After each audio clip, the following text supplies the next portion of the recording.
Bakit ito lang? Eh, di ba sabi mo sa akin, buo yung ibibigay mo sa akin ngayon? Paano ko mabibili yung cellphone na gusto ko? Sa susunod na lang. Kasi kailangan magbayad ng tuition ng kapatid ko ngayon eh. Eh, parati ka naman ganyan eh. Lagi na lang huli ako sa priorities mo. Kakatampo ka. Huwag ka na magtampo.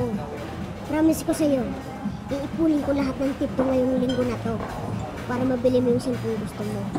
Talaga? Wow! Love na love mo ko talaga, no? Kahit ang dami-dami mo lipsticks. Ayan. Naku, thank you ha. Pero, sige, hinihintay na ako ng mga friends ko. Okay lang ba mauna na ako? Sama na lang kita. Ay, hindi. Huwag na. Okay lang. Kasi mamadali rin ako eh, ha? Bye! Ingat ka!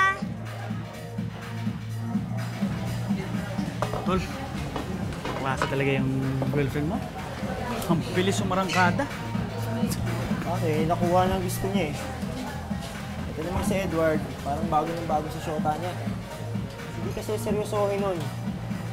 Alam mo kung ako sa'yo, hahanap na lang ako ng kasing liit mo. Yun ang bagay sa'yo. Wala namang ganyanan, Tol.